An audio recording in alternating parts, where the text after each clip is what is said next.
Colored by You by Queenie Eanaj. What your color says about your life, love, money, and the parts you hide. You didn't choose your favorite color by accident.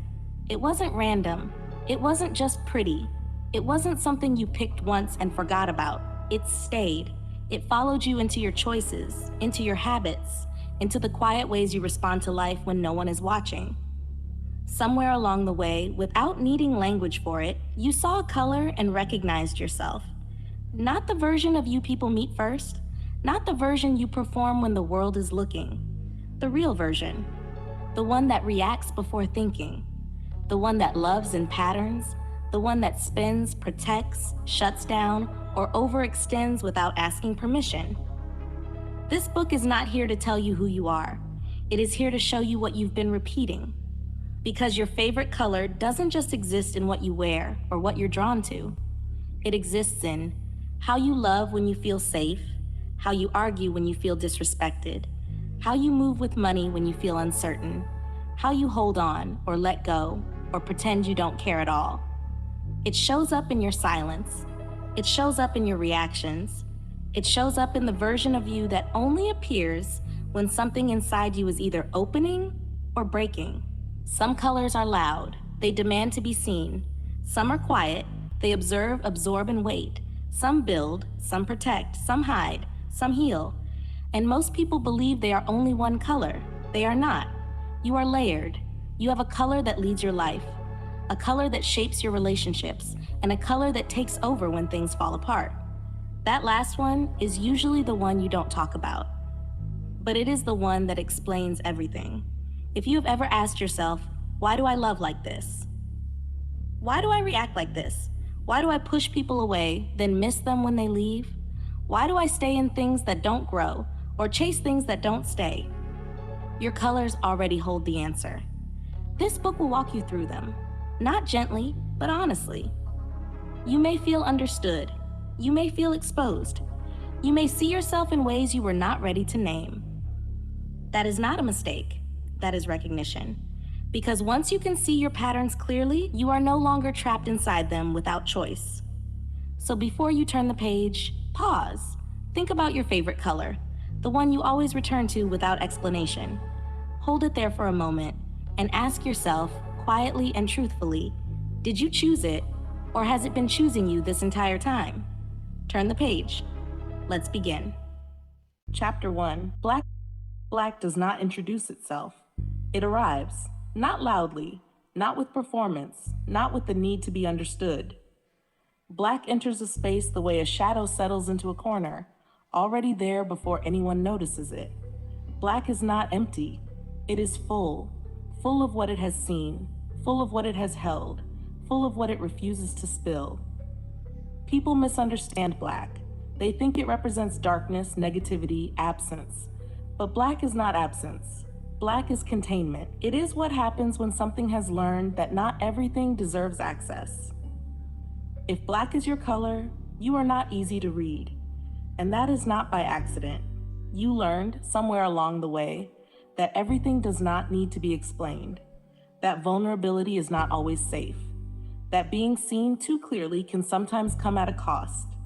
So you became selective, not fake, not closed, just intentional. You do not open because someone asks. You open when something feels earned. And until then, you observe. You notice everything. Energy shifts, tone changes, the things people say and the things they avoid saying. You collect information quietly, the way some people collect attention, because for you, awareness is protection. The light in Black at your best, you are grounding. You are the person people come to when everything feels like it's falling apart. You don't panic easily. You don't overreact. You hold space without needing to fill it with noise. You make people feel contained, safe in a way they don't always understand. You don't force emotions out of people. You let them arrive. And because of that, people trust you with things they don't trust others with. You don't just listen. You hold. The shadow in Black. But what you hold, you don't always release. Black can become isolation dressed as strength, You can convince yourself that you are fine handling everything alone, that needing people makes you vulnerable, that silence is safer than expression. So instead of saying what you feel, you store it. Instead of asking for support, you withdraw. Instead of being misunderstood, you choose not to be known at all.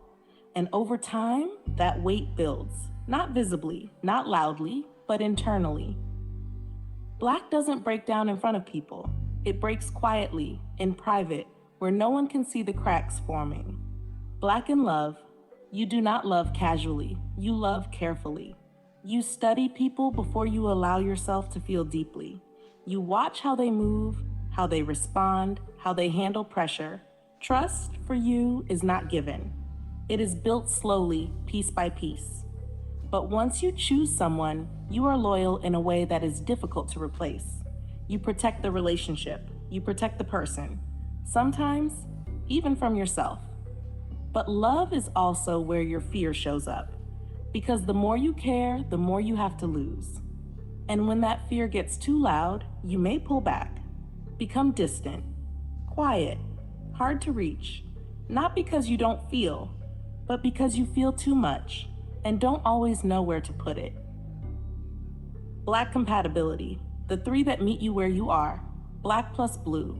Blue understands silence. It doesn't rush you or force you to explain what you're not ready to say. With blue, you feel emotionally seen without being exposed. This pairing builds slowly, but it builds deep. Black plus pink. Pink softens you without trying to change you. It creates a space where you can let your guard down without feeling weak for doing it. You protect pink. Pink opens you. This connection can feel like healing in real time. Black plus gold. Gold sees your value. Even when you hide it, it pulls you out of the shadows and reminds you that you don't have to stay guarded to be respected. You ground gold. Gold elevates you. Together, you can build something powerful if ego doesn't replace vulnerability. Black and money. With money, you are strategic. You think about security, stability, control. You are not easily impressed by flashy spending. You would rather feel protected than look successful. But when black is unbalanced, money can become another form of emotional control. You may hold too tightly, fear loss before it even happens, struggle to enjoy what you've built because you are always preparing for what could go wrong. When black is hurt, black does not explode. It disappears. You shut down access. You become distant. You retreat into yourself and close the door behind you. People may not even realize they've lost you until it's already happened because you don't always announce your pain. You absorb it, and then you move differently. The growth of black. Black is powerful when it learns this.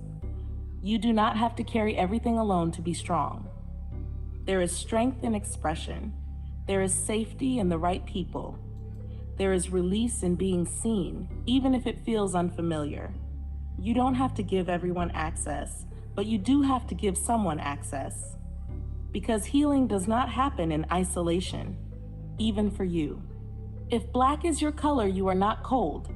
You are careful. You are not distant. You are discerning, and you are not empty. You are full of everything you have chosen to hold. The question is, what are you ready to finally put down?